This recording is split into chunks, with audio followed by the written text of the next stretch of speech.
You were to just spend 3 hours a day, every day, calling people who have houses for sale on Zillow, you'd live in a house like this. I called this listing on Zillow yesterday. It's going to make me $10,000. You guys tend to shoot yourself in the foot at this point in the video. I'm about to start talking about real estate and money. You don't need any money to do what I'm doing. Here's what you need to know. The seller's asking $360,000, but it's been 50 days, so offers are coming in at $320,000. And that's all well and good, but the problem is the seller has a mortgage on the house of $292,000. So if you sell a property for $320 and you owe $292, after paying your realtor their commission, you're only going to make $8,000. So I called them up and said, hey, if you're only expecting to make $8,000 on the sale, you'd be pretty happy to take $40,000 to take over the debt on the property and ownership of it, right? Of course, who wouldn't? It's not hard for me to get somebody to say yes to that when they're not expecting to make anywhere near that. And here is the just amazing, unfathomable part of this. If you are a real estate investor buying a $362,000 property,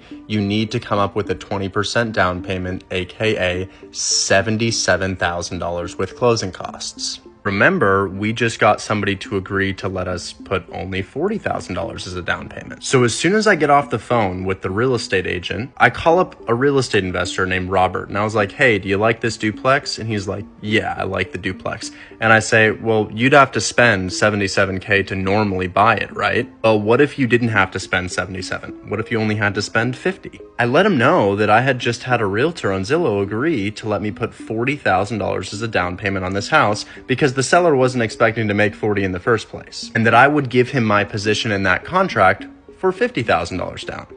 $40 goes to the seller as we promised, and that $10,000 extra goes to me. These two parties don't know that they exist, and I'm just getting paid to connect the dots. I find somebody who's expecting to not make very much on the sale, and I give them less than you'd have to put down normally, but they're really happy with that because, as I said, they're not going to make anything. And then I go to any real estate investor who buys houses in that area and I say, hey, well, you're going to put down $70,000 on this house. What if you could put down just $50,000? And the dots are connected. $50,000 is paid out. $40,000 of it goes to the seller, as we told them it would, and $10,000 goes to me. Now, I don't need any money to do this. I'm literally making an offer on behalf of a real estate investor to somebody who has a house for sale on Zillow. When we sign the contract with the seller, I can remove myself from that contract and put the real estate investor's name on there. So I'm out of the deal at that point. You want to know how brain dead easy this is?